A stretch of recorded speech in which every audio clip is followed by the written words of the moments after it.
لا حول ولا قوة إلا بالله العلي العظيم.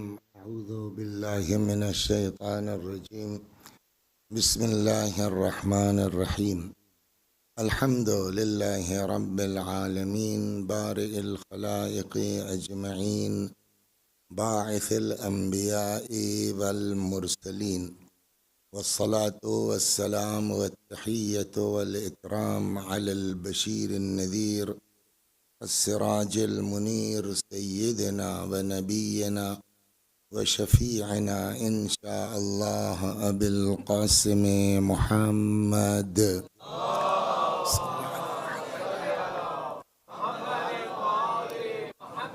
اللهم صل عليه وعلى أهل بيته مظاهر جلالك وجمالك، واللعن على أعدائهم الشاكين فيهم المنحرفين عنهم أجمعين. أما بعد، فقد قال رسول الله صلى الله عليه وآله وسلم: إن الحسين مصباح الهدى وسفينة النجاة، حسين مني وأنا من الحسين، أحب الله من أحب حسينا. صلوات بر محمد و آل محمد.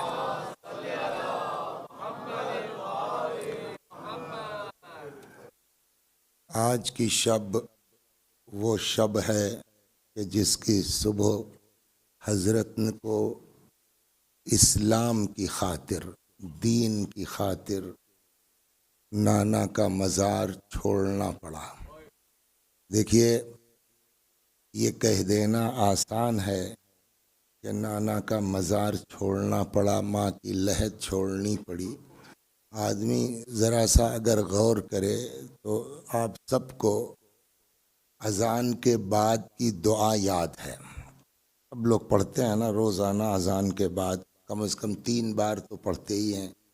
اللہم اجعل قلبی بارا وعیشی قارا، بقیہ ہوتے ہوتے وجعل لی عند قبر نبیک مستقرا وقرارا، اور پالنے والے ہمارا مستقر، ہمارا قرار، ہمارے رہنے کی جگہ کہاں قرار دے؟ عند قبر نبیک، اپنے نبی کی قبر مبارک کے پاس۔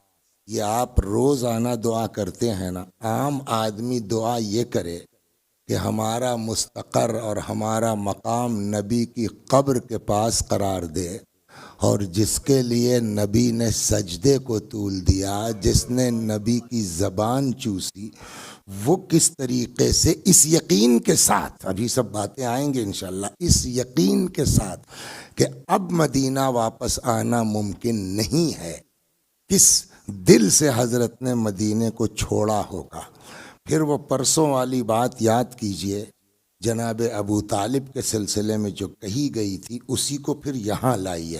حل جزاء الاحسان الا الاحسان۔ دیکھیے، اگر امام نہ ہوتے حضرت سید الشہداء، دیکھیے اس میں کوئی شک نہیں ہے کہ حضرت ابو طالب سلام اللہ علیہ نہ ہوتے تو اسلام اس منزل تک نہ پہنچتا۔ تو یہ ابتدائی احسان تو حضرت ابو طالب سلام اللہ علیہ کا ہے، اس سے انسان انکار کر نہیں سکتا۔ لیکن جب نوبت یہاں تک آئی تو پھر وہی صورتحال ہو رہی تھی کہ اگر حضرت سید الشہداء نے قربانی نہ دی ہوتی تو آج شاید ہمارے درمیان اسلام تو ہوتا، ابھی اس پر ساری گفتگو ہوگی، مگر جس کو حقیقی اسلام کہتے ہیں شاید اس سے انسان آشنا نہ ہوتا۔ اور یہ سب احسان ہے آج پورے دین پر حضرت سید الشہداء سلام اللہ علیہ کا۔ اور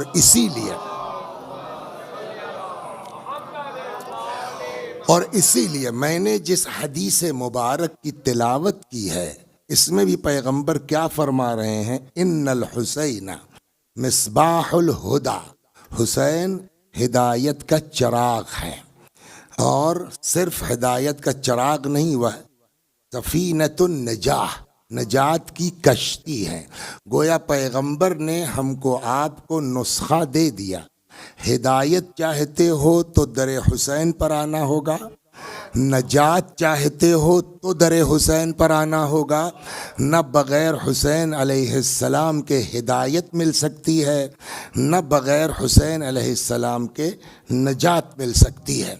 تو اب میں یہاں سے سلسلے وار شروع کرتا ہوں۔ دعا کبھی کبھی یہ ہوتا ہے کہ آدمی کے ذہن میں باتیں ہوتی ہیں، بٹ وہ جیسے اس کو ڈیلیور کرنا چاہیے وہ نہیں کر پاتا ہے، مگر یہ کہ اس کی طرف سے تائید حاصل ہو جائے، اور اس کی طرف سے تائید کے لیے پھر اس کی طرف لو لگانا پڑے گا، اس سے فریاد کرنی پڑے گی، اور اس سے فریاد کا معاملہ یہ ہے کہ کوئی گارنٹی نہیں ہے کہ ہماری دعا قبول ہو جائے۔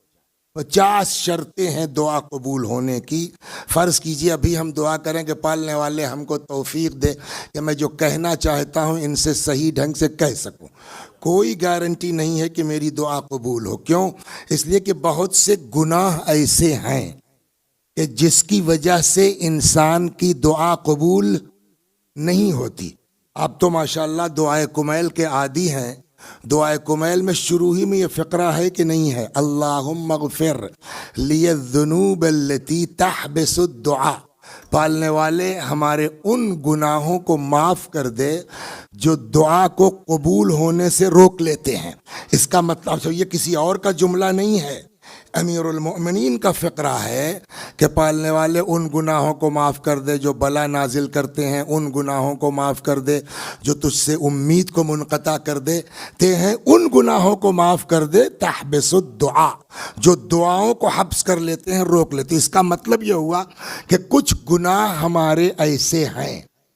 اچھا، اور یہ بھی نہیں کہ اللہم اغفر لی الذنب التی، ہمارا وہ گناہ مانا اللہم اغفر لی الذنوب التی، تو اس کا مطلب ایک نہیں کئی گناہ ہیں ایسے کہ جو ہماری جو ہے وہ دعاؤں کو قبول، من جملہ اس میں ایک میں سنا کے آگے بڑھ جاتا ہوں کہ ارشاد ہوتا ہے حدیث مبارک میں قطیعۃ الرحم تحجب الدعاء، انسان کا قطع رحم کرنا، رشتہ داروں سے قطع تعلق کرنا انسان کی دعا کو قبول۔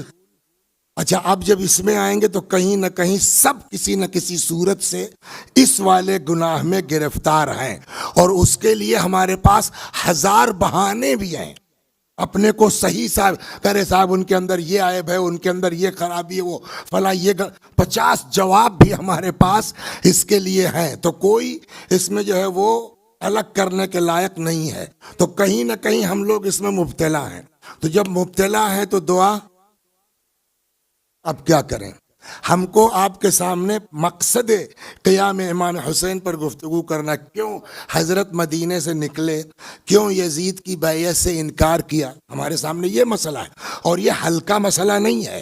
اس کے لیے ضرورت ہے کہ ادھر کی تائید ہو کہ ہم آپ کو صحیح ڈھنگ سے ڈیلیور کر سکیں۔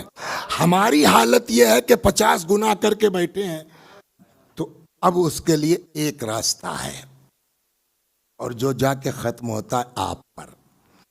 اللہ نے جناب موسیٰ پر وحی نازل کی، فرمایا موسیٰ اس زبان سے دعا کرو جس سے تم نے گناہ نہیں کیا ہے۔ تو ہم لوگ تو اللہ سے بات نہیں کر سکتے نا، حضرت موسیٰ کلیم ہیں، موسیٰ علیہ السلام نے پوچھ لیا پالنے والے وہ زبان کہاں ملے گی جس سے گناہ نہ کیا ہو۔ اب جواب قدرت کا، موسیٰ اپنے لیے دعا کراؤ دوسروں سے، اس لیے کہ ہم نے جو بدماشی کی ہے اپنی زبان سے کی ہے نا، شمس الحسن صاحب کی زبان سے تو ہم نے گالی دی نہیں ہے، تو اپنے اچھا روایت بھی کہتی ہے کہ آدمی اگر دوسرے کے لیے دعا کرتا ہے تو وہ یقیناً قبول ہوتی ہے۔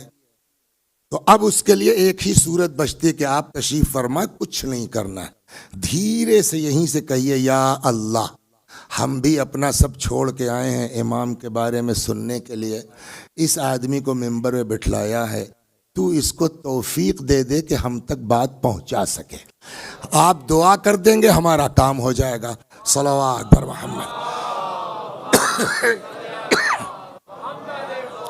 تو اب چونکہ جو ہے وہ گفتگو ہماری آج ہونی ہے امام حسین سلام اللہ علیہ کے سفر سے متعلق، تو سوال یہ ہے کہ امام نے سفر کیوں کیا، اس پر بات آئے گی کہ جو ہے وہ کیسے ہوا کیا ہوا، لیکن اب پہلا سوال یہ ہے کہ امام نے اس سفر کو کیوں اختیار کیا؟ کا معاملہ صرف اتنا تھا سفر اختیار کرنے کا کہ بے دین لامذہب شرابی ایک لونڈا جس کا نام ہے، یہ میں اپنا لفظ نہیں ہے، کتابوں میں اغیلما کا لفظ لکھا ہوا ہے جس کا میں نے ٹھیٹھ اردو میں ترجمہ کر دیا، بس صلوات بر محمد و آل۔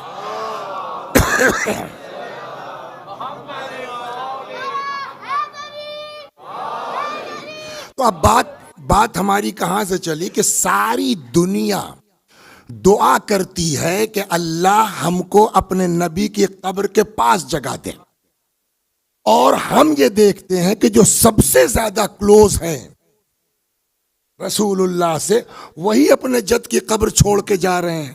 تو یہ معمولی سفر نہیں ہے، اس کو ہم کو پھر دیکھنا پڑے گا کہ وہ کیا مجبوری تھی جس کی بنیاد پر امام حسین سلام اللہ علیہ کو اتنا بڑا قدم اٹھانا پڑا۔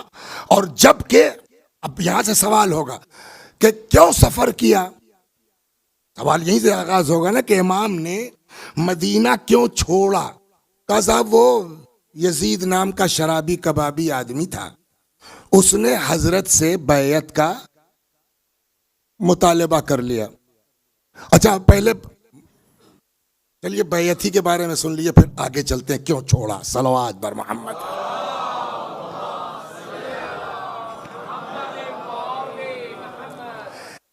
زبیر کا نام سنا ہے نا آپ نے؟ یہ زبیر جو تھے وہ رسول اللہ اور امیر المومنین کے پھوپھیزاد بھائی تھے، ان کے بیٹے ہیں عبداللہ ابن زبیر۔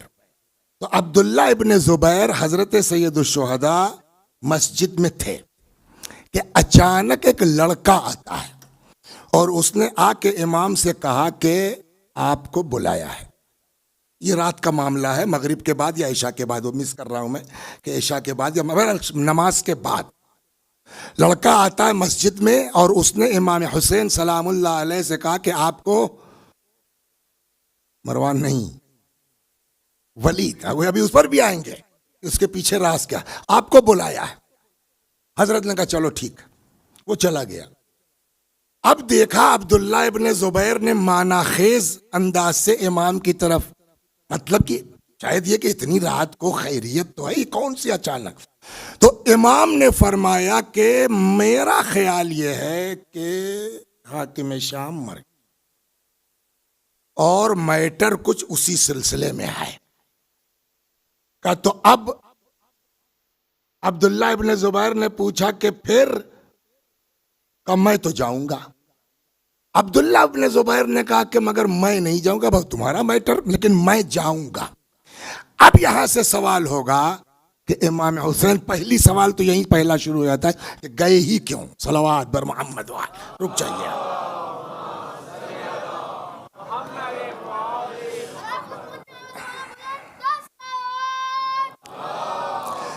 آپ کہاں کے رہنے والے ہیں؟ الہ آباد گاؤں؟ الہ آباد تو معلوم تھا، اتنا گاؤں بھول گیا ہوں۔ تو گاؤں دیہات میں ہوتا یہ تھا قدیم زمانوں میں، زمینداری کا جب دور ہوا کرتا تھا تو اکثر لوگوں کے ہاں نوکر چاکر ہوا کرتے تھے۔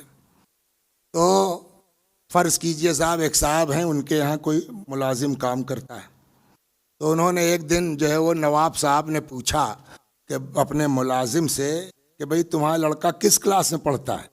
تو اس نے کہا صاحب کہاں ہم جو ہے وہ ہماری اوقات، ہم کہاں پڑھا پائیں گے۔ نواب صاحب نے دیکھا نہیں لڑکا تیز ہے، اس کو پڑھنا چاہیے، تو انہوں نے کہا ٹھیک ہے چلو میں کہہ دیتا ہوں، وہاں لے جاؤ لڑکے کو اپنے۔ اور اس نے پڑھانا شروع کیا، نواب صاحب ساری فیس اس کی بھرتے رہے، یہاں تک کہ صاحب وہ پڑھ لکھ کر کے بڑا ہو گیا اور ایک بڑا آفیسر بن گیا، فرض کیجئے۔ تو اب جیسے ہی آفیسر بن کے آیا، فطرت کیا کہتی ہے کہ اگر یہ نواب صاحب نہ ہوتے تو یہ بھی تو باپ کی طرح ہل ہی جوتتا ہوتا۔ تو آج یہ جو آفیسر بنا ہے وہ کس کی بنا پر؟ اخلاقی فرض کیا ہے کہ جیسے ہی جوائن کرے گا پہلے ان کے پاس آئے کہ صاحب سب آپ کی وجہ سے، ورنہ کہاں ہم۔ لیکن اس کا الٹا اگر ہو جائے کہ وہ جیسے ہی بحیثیت آفیسر آیا اس نے اپنے دو جو ہے وہ چپراسیوں کو بھیجا، جاؤ نواب صاحب کو بلا لاؤ، اور اب وہ اس کے دو چپراسی آئے اور کہتے ہیں کہ صاحب چلیے آپ کو ایس پی صاحب نے بلایا ہے، آپ بتائیے نواب صاحب کو جانا چاہیے؟ بولیے۔ اس کی ہمت مجھ کو بلائے گا، جو کچھ آج ہے وہ میری وجہ سے ہے، مجھ کو بلائے گا وہ، یہ عام۔ اب آپ بتائیے عربوں کا حال کیا تھا؟ 360 بتوں کے سامنے سجدہ کرتے تھے، ننگے، ناگا دیکھ رہے ہیں نا آپ، ننگے خانہ کعبہ کا طواف کرتے تھے۔ ان کو اس گندگی سے نکال کر کے اس بلندی تک لانے والا کون؟ رسول اللہ۔ اور کسی بھی جو ہے وہ مشن کی کامیابی صرف نفری قوت کی بنیاد پر نہیں ہوتی، اس کے لیے پیسہ۔ بھائی اتنا بڑا آپ ادارہ چلا رہے ہیں، بغیر پیسے کے چلا لیے تو ہم جانے آپ، تو پیسہ بھی چاہیے۔ بے شک رسول اللہ رسول ہے، مگر ان کے ساتھ جو پیسہ لگا وہ کس کا؟ خدیجہ کا۔ اب یوں آئیے نا، رسول اللہ کون ہے؟ امام حسین کے نانا، امام حسین کی بات چل رہی ہے نا، تو اب رسول اللہ کون ہے؟ نانا۔ پیسہ کس کا لگا؟ نانی کا۔ اور پھر اس کے بعد جنگوں میں فتح کس کے ذریعے سے ہوئی؟ باپ کی وجہ سے۔ تو آج جو کچھ بھی اسلام ہے یا مسلمان ہے، ان کے پیچھے کون ہے؟ حسین کے نانا، حسین کی نانی کا پیسہ، حسین کے باپ۔ اور اب حالات اتنے پلٹ گئے ہیں کہ وہ صاحب آگے کہہ رہے چلیے آپ کو بلایا گیا ہے، تو اب بتائیے عقل کیا کہتی ہے؟ امام کو جانا چاہیے؟ بولیے امام کو۔ مولا یہ دیکھیے، میں نے ان لوگوں سے پوچھا، یہ لوگ کہہ رہے ہیں کہ نہیں جانا چاہیے، آپ سے زیادہ عقل کس کے پاس ہے آقا؟ آپ کیوں چلے گئے؟ صلوات بر محمد صلی اللہ علیہ وسلم۔ یہاں سے ہو گئے۔ جب عام انسان کہہ رہا ہے کہ ایسے کے بلانے پر امام کو نہیں جانا چاہیے تھا، مولا آپ کیوں چلے گئے؟ عجب نہیں حضرت کا جواب ہو کہ تمہاری بات ٹھیک ہے اپنے اعتبار سے، لیکن اگر آج میں نہ جاتا، اتنے سب کے باوجود آج عجب نہیں مولا کہیں کہ بھائی تم لوگ تو نہ بولو، یہ کہیں اور نہیں، تمہارے ہندوستان سے یہ آواز اٹھی ہے یزید کو رضی اللہ کہنے والے کی، تو اتنے کے بعد تو آج لوگ پیدا ہو گئے یزید کو رضی اللہ کہنے کے لیے۔ اگر میں نہ جاتا تو کیا کرتا؟ یہی نا، چلو یہاں سے، میں نبی کا نواسا، خدیجہ کا جو ہے وہ نواسا، علی کا فرزند، میں اس شرابی کبابی کے بلانے پہ جاؤں گا؟ اٹس امپاسبل، چلو یہاں سے۔ یہی تو ایک صورت آپ بتا رہے ہیں نا ہونی چاہیے۔ اگر امام حسین انکار کر دیتے تو کل کو تاریخ لکھتی کہ یزید اس حد تک جانے کے موڈ میں نہیں تھا۔ اب دیکھیے ساری چیزیں غور کر کیجیے آپ، یزید اس حد تک جانے کے موڈ میں نہیں تھا۔ وہ تو ابتدا ہی میں امام نے اتنا ٹائٹ جواب دے دیا کہ راج ہٹ تو مشہور ہے ہی ہے۔ پھر یزید نے کہا بس اب تو بیعت لے کے رہیں گے، پوری کربلا امام کے حوالے کر دی جاتی، تھوپ دی جاتی۔ صلوات بر محمد، خوب توجہ سے رکھیے ادھر۔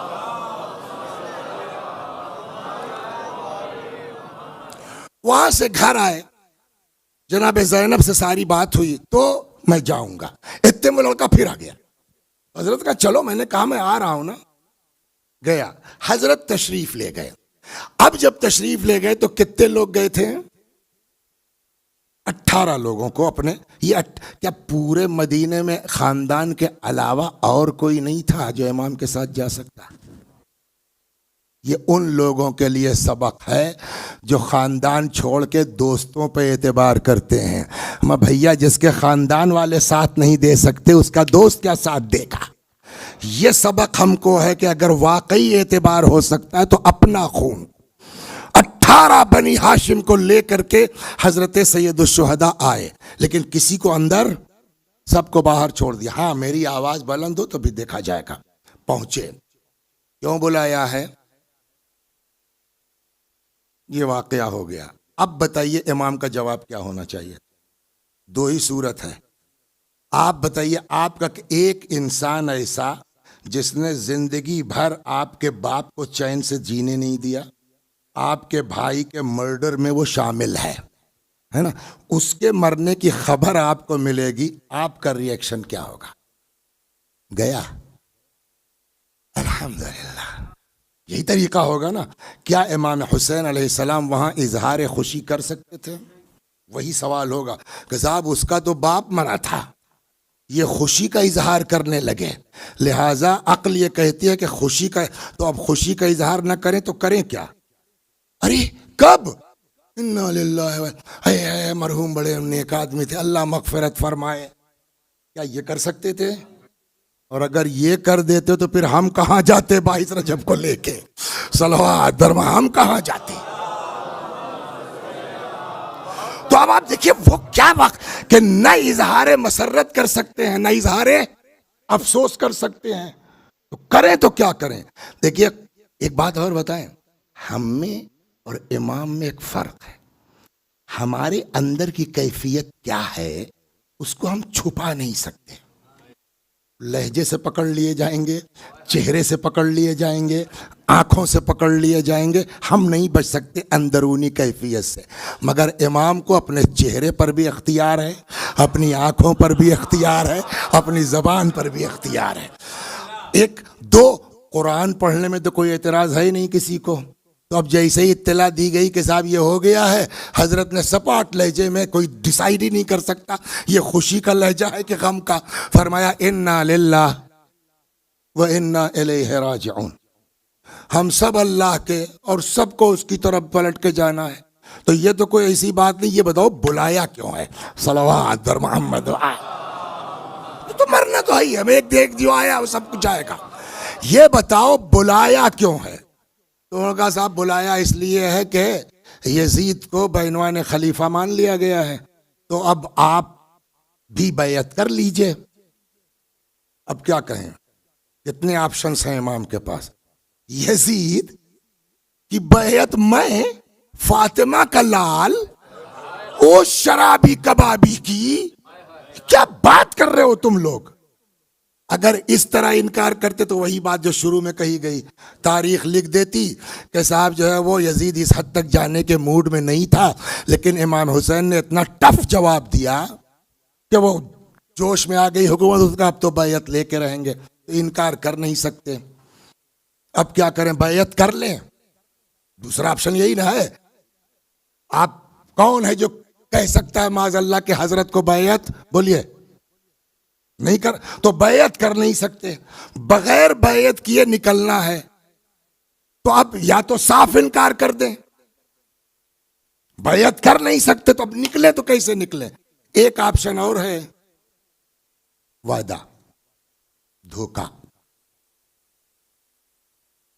ارے بھائی کون سی ایسی بات ہے، ہم لوگ سب کوئی باہر کے تھوڑی ہیں، سمجھے؟ آپ بنی ہاشم کے، ہم بنی امیہ کا، وہ سب ایک ہی جو ہے وہ گھر کے لوگ ہیں، کہے گے چلو دیکھا جائے گا 2-4 دن میں، اور اس کو سمجھاتے اور دھیرے سے مدینہ چھوڑ دیتے۔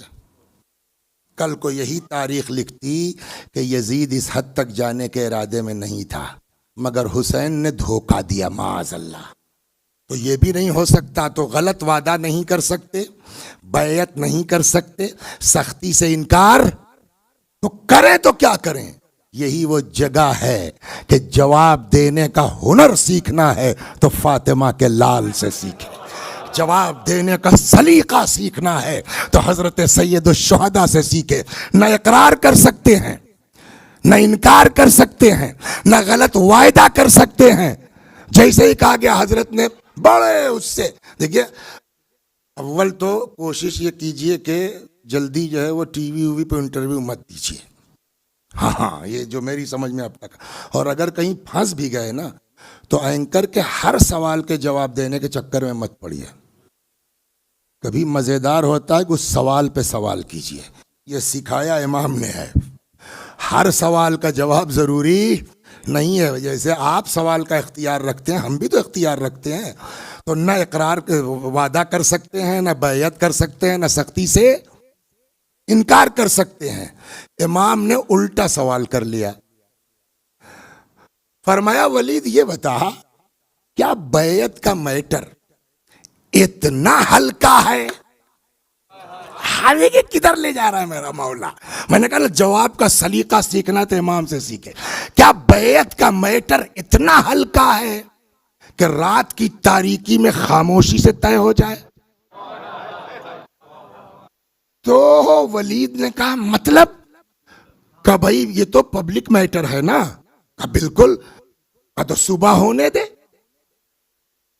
میرے لیے جلدی کیوں ہے؟ بجائے جواب دینے کے آپ جواب دیجئے کہ رات میں کیوں بیعت لینا چاہتے ہیں. کہا تب کا صبح ہونے دو، مسجد میں پبلک کو اکٹھا کرو. بھاگ نہیں رہا ہوں، میں بھی آؤں گا، پبلک کو بلاؤ. دیکھیں مگر یہ ذہن میں رہے امام نے وعدہ نہیں کیا ہے. پبلک کے سامنے بات رکھ. اب حضرت کا جملہ یہ ہے کہ پھر ہم دیکھیں گے پبلکلی ایونا احق بالخلافت والبیعہ. پھر پبلک کے سامنے یہ ڈیسائیڈ ہوگا کہ ہم میں اور یزید میں خلافت و بیعت کا حقدار ہے کون. دیکھیے کیا نہ اقرار ہے نہ انکار ہے نہ غلط وعدہ ہے، اپنا دعویٰ بھی پیش کر دیا ہے. صلوات بر محمد و آل محمد. اچھا اس کو حضرت نے کچھ اس انداز سے کہا کہ ولید آ گئی سمجھ میں اس نے کہا آپ صحیح کہتے ہیں، ٹھیک ہے تشریف لے جائیے. جیسے ہی کہا تشریف لے جائیے تو اب وہ آپ والی بات صلوات پر ان کے لیے تھوڑا بیک جانا پڑے گا. صلوات پر محمد.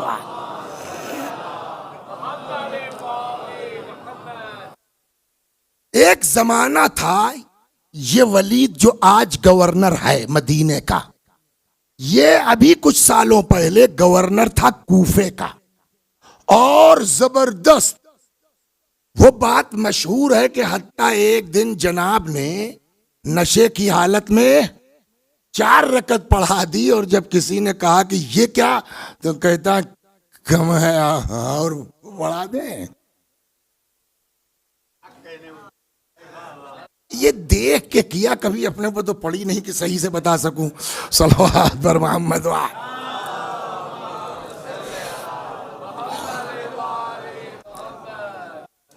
تو اب یہ معاملہ اتنا گڑبڑ ہوا، اس نے اتنا طول پکڑا کہ صاحب آپ نماز پڑھاتے ہیں شراب پی کے، آپ خطبہ دیتے ہیں جمعے کا شراب پی کر کے.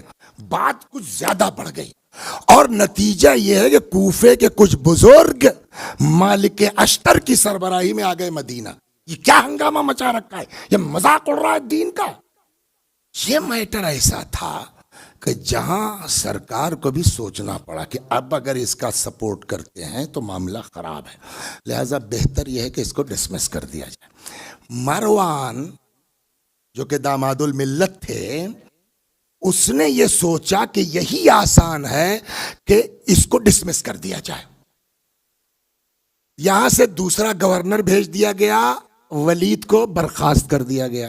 مگر ولید نے کہیں نہ کہیں ڈرا ہوا تھا کہ اگر ہم واپس مدینے گئے تو علی آئیں، شراب کی حد تو جاری ہو جائے گی، کوڑا تو پڑ ہی جائے گا. لہٰذا اب کوفے سے یہ بھاگا تو مدینے نہیں آیا، شام چلا گیا. اور اس کے بعد پھر حالات پلٹے بدلے، یہ ہوا یہ وہاں کا اچھا چچیرا بھائی بھی تھا تو یہ وہاں کا گورنر ہو گیا. تو اب دیکھیے مروان میں اور ولید میں کیا رشتہ ہے. ایک زمانہ وہ تھا کہ جب ولید نے اس کو برخاست کیا، خوب توجہ رکھ، سب کچھ مروان تھا، ولید کو برخاست کیا. آج حالات اتنا پلٹا کھا گئے ہیں کہ اسی مدینے میں مروان جو ہے وہ ہوائی چپل پہنے گھوم رہا ہے، اور جس کو برخاست کیا ہے وہ ولید بحیثیت گورنر کے ہے. تو اوپر سے بولے یا نہ بولے، اندر کہیں نہ کہیں کسک ہے کہ نہیں ہے. اچھا جب دشمنی پر آ پائیے گا تو دونوں اہل بیت کے دشمن ہیں، بٹ ولید 19 ہوگا اس کے مقابلے میں. صلوات پر محمد. خوب توجہ رکھیے، جب اس کے اوپر آپ دیکھیے گا پوری تاریخ پڑھیے گا تو مروان نے دیکھا کہ یہ موقع بہت بڑھیا ہے مشورہ دینے کا. اگر ولید کے خلاف گیا تو میرا مسئلہ خوشی، اور اگر مروان کے خلاف گیا تو وہ کیا کہتے ہیں امام حسین کے خلاف گیا تو اس کے تو دونوں ہاتھ میں لڈو تھا بھائی، اس نے موقع غنیمت جانا. اس نے کہا کیا ہوا، جانے دے رہے ہو؟ تو ولید نے کہا یار بات تو ٹھیک ہے، دیکھا جائے گا صبح. مروان نے کہا یار کیسی بات کرتے ہو، اگر اس وقت حسین چلے گئے تو پھر یہ ہاتھ نہیں آئیں گے، یا تو ابھی بیعت لے لے ورنہ سر قلم کر دے. دیکھیے کتنی دیر ہو گئی، 8:30 بجے میں بیٹھا ہوں. خطبہ 5 منٹ نکال دیجئے تو 25 منٹ سے میں خالی سنا رہا ہوں آپ کو. اور اس واقعے میں اب گھنٹے سے زیادہ ہو گیا ہوگا نا، یہ تو ہم نے زبانی خلاصہ سنا دیا ہے. تو گھنٹوں سے امام حسین کیا کر رہے ہیں؟ اوائٹ. ورنہ پہلے ہی مرحلے میں نہ جاتے، اوائٹ کیا، چلو دوسرے مرحلے میں سختی سے انکار کر دیتے، نہیں کیا، اوائٹ کیا. یعنی اب تک امام حسین جانے دو جانے دو جانے دو. لیکن جیسے ہی کہا یا تو بیعت لے لے یا سر قلم کر لے، تو اب تک ٹالنے والا میرا مولا اگر اس پر بھی خاموش ہو کے چلے جاتے تو صاحب ذوالفقار کے فرزند پر بزدلی کا الزام آ جاتا. لہذا اب تک ٹالنے والا میرا مولا پلٹا، فرماتے سن ایھا الامیر انا اہل بیت النبوہ ومعدن الرسالہ ومختلف الملائکہ بنا فتح اللہ و بنا ختم اللہ. ہم اہل بیت رسول ہیں، ہم نبوت کی کان ہیں، کائنات کی ابتدا ہمارے ذریعے سے، کائنات کی انتہا ہمارے ذریعے سے. اور یہ یزید جس کی بیعت کی بات کرتا ہے، رجل فاجر قاتل النفس المحرمہ معلن بالفسق، یہ فاجر انسان، یہ بدکار انسان، یہ بے گناہوں کا قاتل. سن مثلی لا یبایع مثلا، میرے جیسا کبھی یزید جیسے کی بیعت نہیں کر سکتا.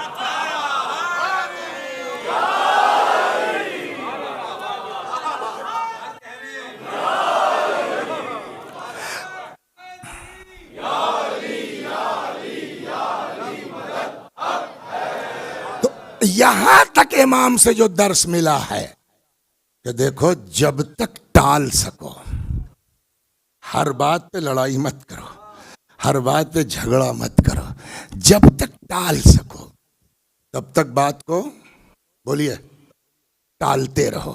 لیکن جب یہ آ جائے عزت و آبرو کی بات تب پھر معاملہ دوسرا ہے. وہاں سے اچھا، اور یہ بھی امام سمجھتے تھے. آپ کیا کہہ رہے تھے مروان صاحب؟ بیعت لے لو یا تو اب تو کہہ دیا نا، نہیں میں نہیں، میرے جیسا.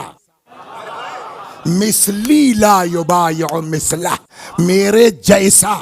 اور اس میرے جیسا کہ کتنا وزن تھا کہ پھر آخر میں آ کے امام کو ولی عہدی کی پیشکش کی گئی، مگر کسی امام سے بیعت کا مطالبہ پھر نہیں کیا گیا. یہ اتنا وزن ہے اس میں.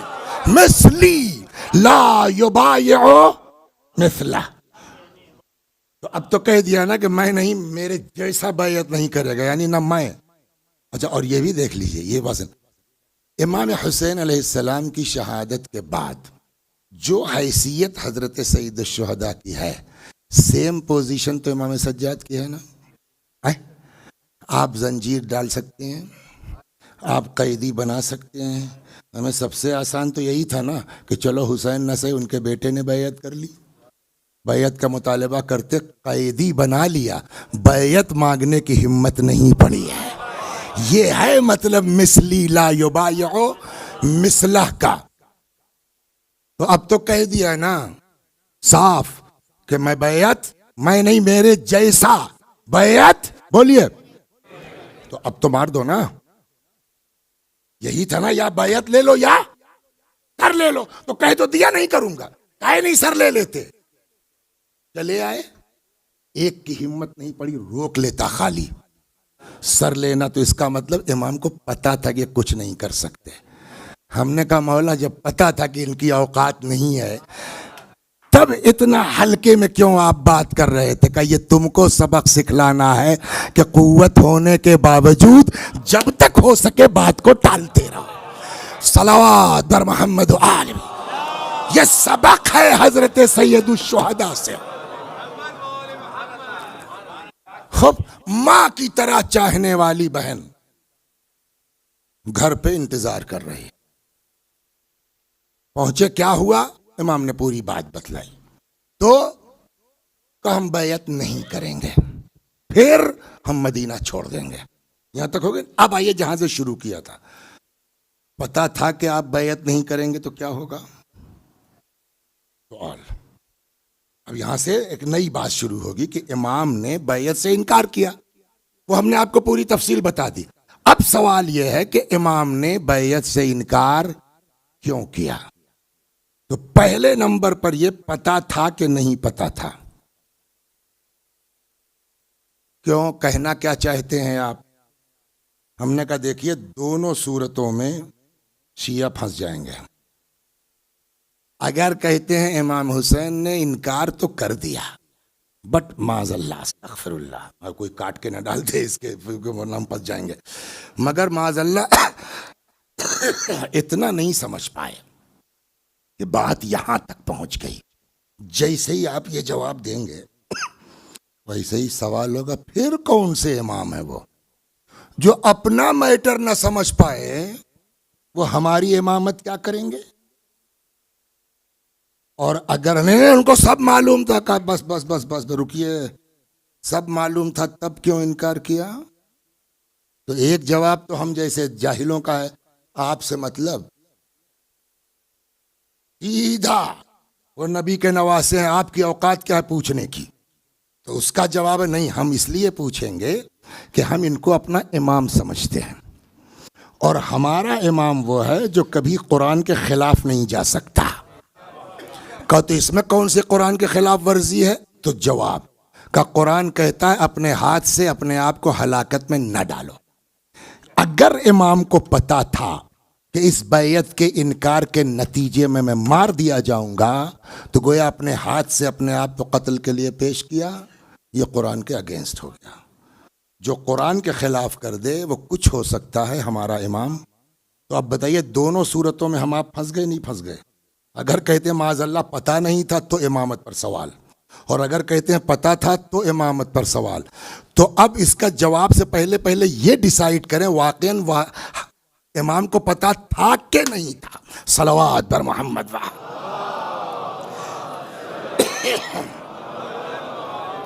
اب اس کے لیے ایک پوری تفصیل ہے، بہت لمبا چلا جائے گا کہ پھر انبیاء کو پتا تھا اور آدم کے ساتھ کیا ہوا اور نوح کے ساتھ کیا ہوا اور کشتی بنانے کے ساتھ کیا ہوا. موسیٰ نے جو ہے دعا کی پالنے والے عاشورہ کے صدقے میں، تو وہ موسیٰ کو پتا تھا تو کیسے پتا تھا؟ ابراہیم کیسے جانتے تھے؟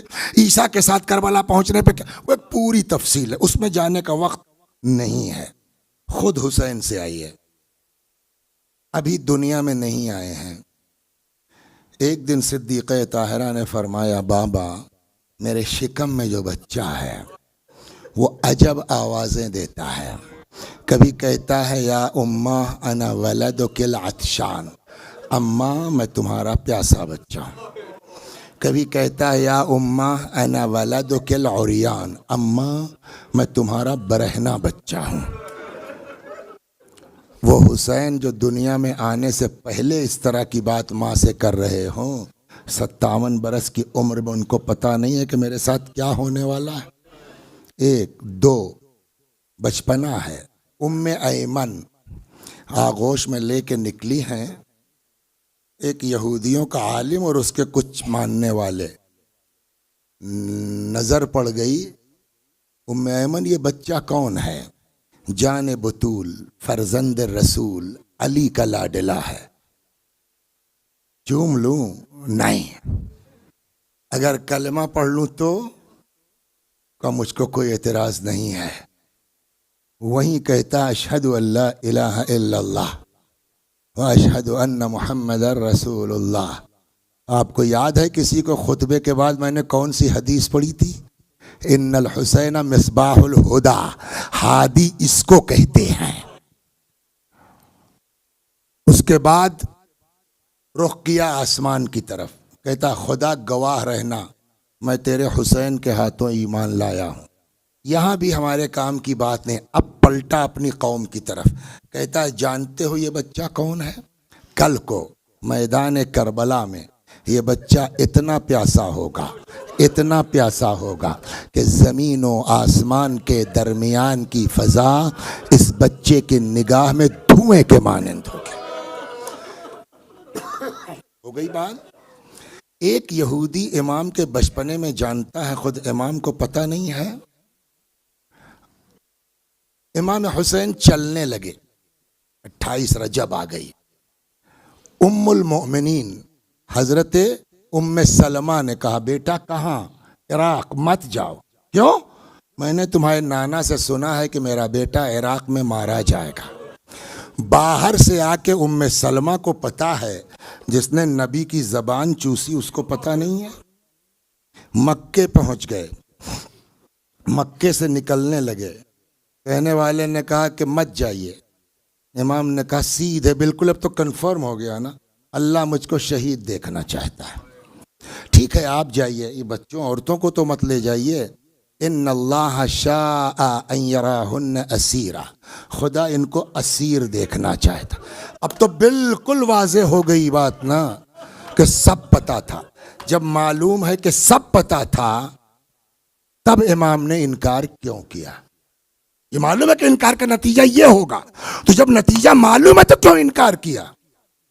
سوال ہے نہیں ہے، مولا کیوں انکار کیا؟ اس لیے کہ اب لوگ یہ کہہ رہے ہیں کہ اگر جانتے تھے اور انکار کیا تو قرآن کے خلاف ہے۔ قرآن کہتا ہے کہ اپنے ہاتھ سے اپنے آپ کو ہلاکت میں مت ڈالو۔ مولا ہم کیا کریں؟ آپ کا ماتم کریں، نوحہ پڑھیں؟ اتنا بڑا اعتراض قرآن سے، آپ ہی کچھ رہنمائی فرمائیے۔ عجب نہیں حضرت جواب دیں، ٹینشن لینے کی ضرورت نہیں ہے، جو کہے بخالی اتنا پوچھ لینا، کیا کوئی مسئلہ قرآن کی ایک آیت سے طے ہوتا ہے؟ ہم نے کہا مطلب کہ جب کوئی کہے کہ قرآن میں یہ آیت ہے کہ اپنے ہاتھ سے اپنے آپ کو ہلاکت میں نہ ڈالو، تو اس سے کہنا کہ خالی یہ آیت دکھ گئی تم کو اور وہ آیتیں نہیں دکھائی دی جہاں قرآن کہتا وَلَا تَحْسَبَنَّ الَّذِينَ قُتِلُوا فِي سَبِيلِ اللَّهِ أَمْوَاتًا بَلْ أَحْيَاءٌ عِندَ رَبِّهِمْ يُرْزَقُونَ، جو اللہ کی راہ میں قتل ہو گئے انہیں مردہ نہ۔ میں نے کہا مولا پڑھی تو ہے ہم نے یہ آیت، مطلب کا یہی پلٹ کے پوچھ لینا، قرآن نے ہلاکت سے منع کیا ہے کہ شہادت سے منع کیا ہے؟ صلوات بر محمد و آل محمد۔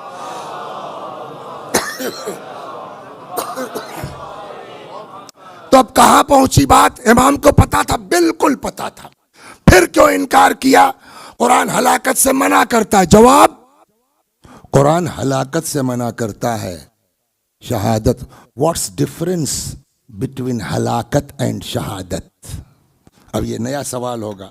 ہمارے بزرگوں نے پورا اشرا پڑھا ہے اس پر، ہلاکت اور شہادت کے عنوان سے، لیکن اگر ایک لائن میں اپنے بچوں کو سمجھانا ہو کہ ہلاکت اور شہادت میں فرق کیا ہے، کیسے بتائیں گے؟ کہ اس آیت کو پھر سے پڑھو، سمجھ میں آ جائے گا۔ وہاں کیا ہے؟ وَلَا تُلْقُوا بِأَيْدِيكُمْ إِلَى التَّهْلُكَةِ، بس یہاں کیا ہے؟ وَلَا تَحْسَبَنَّ الَّذِينَ قُتِلُوا، آگے بولیے، فی سبیل اللہ، یہ شرط لگی ہوئی ہے۔ اس کا مطلب یہ ہے کہ قتل ہونے والوں کی دو قسمیں ہیں، ایک وہ جو اپنے لیے جان دے، مال کے لیے جان دے، دولت کے لیے جان دے، اقتدار کے لیے جان دے، حکومت کے لیے جان دے، ایک وہ جو دین الہی کی بقا کے لیے قربانی دے۔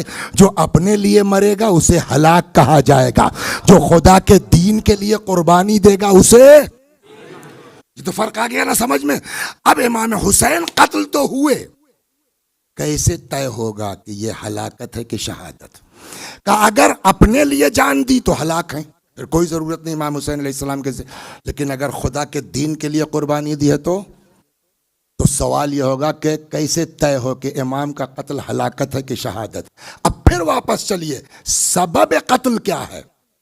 بولیے بولیے، قتل، بولیے کیوں قتل کیا گیا؟ انکار بیعت۔ سبب قتل کیا ہے؟ انکار بیعت۔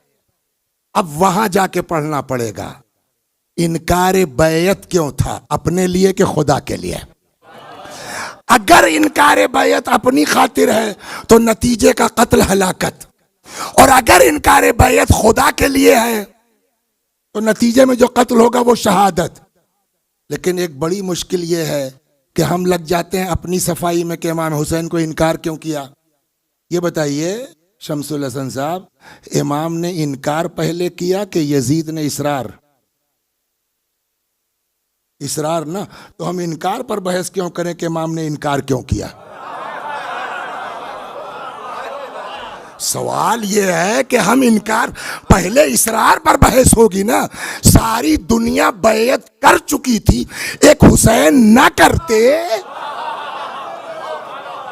تو یزید کی حکومت کو کوئی خطرہ تو تھا نہیں،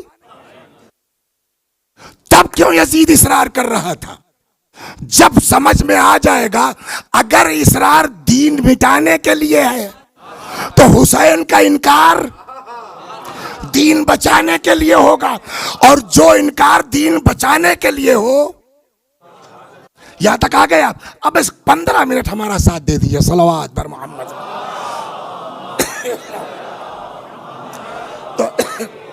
تو اب ہم کو بحث کرنی ہے کاہے پر کہ یزید اتنا مصر کیوں تھا کہ ساری دنیا کر چکی ہے نا۔ اب تو عالم یہ ہے، آپ لوگ الیکشن وغیرہ سے تو واقف ہیں، سمجھ گئے آپ؟ تو ہم لوگوں کے یہاں، سمجھ گئے آپ، وہ جو آپ کے یہاں پاکستان وغیرہ میں ناظم ہوتا ہے شہر کا، تو ویسے ہم لوگوں کے ہاں جو ہے وہ گاؤں کا جو الیکشن ہوتا ہے اس کو کیا کہتے ہیں؟ پردھان۔ میں اپنے گاؤں کا قصہ بتا رہا ہوں۔ تو ہمارے گاؤں کا قصہ یہ کہ 1100 یا 1200 کل ووٹ تھے، جس میں سے 700 کل پول ہوئے تھے، اور کم از کم 10 یا 11 آدمی کھڑے تھے، سمجھ گئے آپ؟ اس میں ہمارے خاندان کے بھی ایک نائب صاحب، بیچارے نائب حسن صاحب مرحوم، کھڑے تھے۔ تو پہلے خبر یہ آئی کہ وہ ہار گئے 8 ووٹ سے، وہ 4 ووٹ سے، 8 ووٹ سے۔ اس کے بعد وہ ایک دوسرا ڈبہ تھا، اس میں سے 12 ووٹ ان کے نکل آئے، تو معلوم ہوا کہ یہ 4 ووٹ سے جیت گئے۔ تو کل پتا چلا کتنا ووٹ ملا تھا ان کو؟ 106 ووٹ۔ تو 700 میں کتنا ووٹ ملا ان کو؟ کتنے لوگ ان کو بنانا چاہتے تھے پردھان؟ صرف، اور 500 ان کے خلاف ہے، 600۔ جہاں 600 لوگ خلاف ہوں، صرف 100 آدمی آپ کے ساتھ ہوں، اب 5 سال کوئی ہلا نہیں سکتا۔ صلوات درما، خوب غور سے سنیے آپ۔ ادھر یزید کے ساتھ کیا ہوا؟ پیسہ، ڈنڈا، سب کچھ تھا۔ ایک صاحب نے یزید کے خلاف شعر کہہ دیا، 40,000 پہنچ گئے، صبح تعریف میں شعر آ گیا۔ تو ایسے افراد تھے، تو سب ملا کے ڈنڈا پیسے کے زور پہ سب نے بیعت کر لی۔ گنتی کے 4 لوگ تھے، اس میں بھی ایک صاحب غائب ہو گئے۔ ایک صاحب نے دھیرے سے لکھا کہ ٹینشن مت لو، ہم تمہارے ساتھ ہیں، اوپر نہیں۔ اکیلے ایک امام حسین اور ان کا گھر، یہ اگر بیعت نہ کریں، بولیے کیا یزید کی سرکار گر جائے گی؟ نہیں نا۔ تو اس کا مطلب سرکار بچانے کے لیے بیعت نہیں تھی۔ صلوات پر خوب غور کیجیے، اس کا پھر یہ بیعت پہ اتنا اصرار کیوں؟ یہاں تک اب آئیے واپس چلیں۔ رسول صحابہ کرام رضوان اللہ علیہم اجمعین، اتنی زحمتیں اٹھائی ہیں ان لوگوں نے کہ ہم آپ سوچ نہیں سکتے، کتنی اذیت پہنچائی ہے ان سبوں نے۔ معلوم ہے، ایک مثال سن لیجئے۔